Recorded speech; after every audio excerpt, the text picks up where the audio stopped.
These latest headlines from ABC15 are sponsored by Lerner and Rowe Injury Attorneys. One call, that's all. I'm Faye Fredericks with your top stories from ABC15 Arizona. In the state of education, a third of Arizona students are missing school so often that they are considered chronically absent. That's defined as missing more than 10% of school days, or about 18 days a year. Numbers skyrocketed after the pandemic, according to a new report from the Helios Foundation.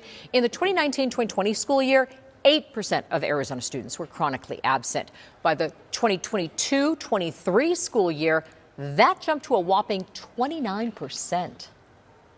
We got into the habit of, if my kid has a cough, sniffle, like anything, don't send them to school. And so we've had to kind of counter that narrative. Ahead tonight at 5, a closer look at how some districts are working to address the problem and turn those numbers around. Following up now on a health-related bill here in Arizona, lawmakers are advancing a proposal to make changes to school lunches. State House approving the bill to keep schools from serving food with additives. This includes things like red dye 40 and red dye 3, among others. FDA recently banned red dye 3, saying it's linked to certain cancer. Bill now moves on to the state Senate for consideration. Starting today, visiting Arizona's state parks will cost you more. Cost of annual passes is jumping to $200 at more than 30 parks. Daily fees also going up. We're taking a closer look at the price you pay and why the costs are rising a bit later on ABC. Following up now on the war in Ukraine, one day after world leaders met in Kyiv to discuss the future of the conflict on the 3-year anniversary of Russia's invasion. Ukrainian parliament passing a resolution saying there will be no presidential elections during wartime. It's a direct rebuff to President Trump's criticism last week that President Zelensky is not legitimate because he's refused to hold presidential elections.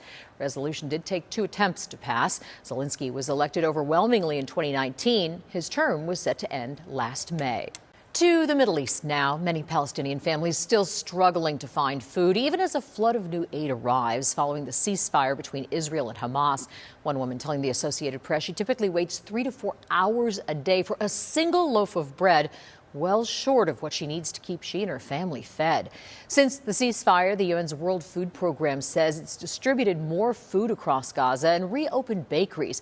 But aid groups say it's still not enough for the nearly 2 million displaced people in the region. Humanitarian groups say aid distribution is still affected by damaged roads, Israeli inspections, and the threat of unexploded bombs.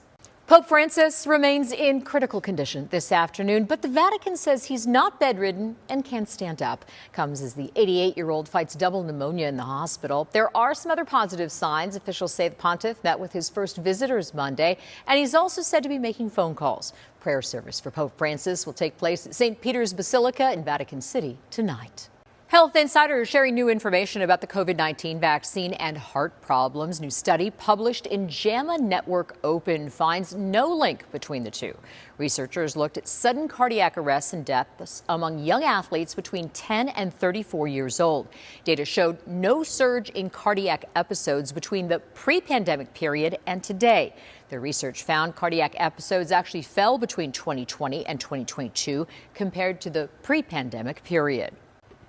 Making sure all kids have an opportunity to play sports. ABC15 is partnering with Earnhardt Auto Centers and the Boys and Girls Clubs of the Valley for the Second Chance Sports Gear Drive.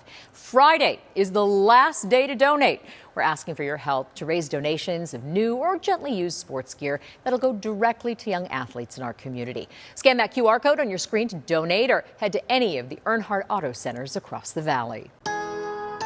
Tracking your forecast, I'm Chief Meteorologist Amber Sellens. It has been a warm week here in the valley. Temperatures running more than 15 degrees above normal, and it's going to be pretty much the same tomorrow, right at 15 degrees above the average for this time of year. Our forecast high takes us up to 88 degrees in Phoenix tomorrow. Lots of sunshine throughout the day. The UV index again at a 6, only giving us 30 minutes to be outside in the middle of the day before the sunburn sets in. So if you are headed to spring training games across the valley, make sure you are slathering on that sunscreen so you don't get fried out there. First pitch is going out just after 1 o'clock across the valley, and temperatures at that point will already be in the low 80s. High pressure bringing the warmth this week, but we have a couple of low pressure systems moving in. The first one this weekend may bring a few spotty showers to the high country, and it will drop temperatures across the state. The second one early next week, better chances for rain and snow. At least it looks that way at this point. A slight chance in our valley forecast even for a few spotty showers Monday and Tuesday.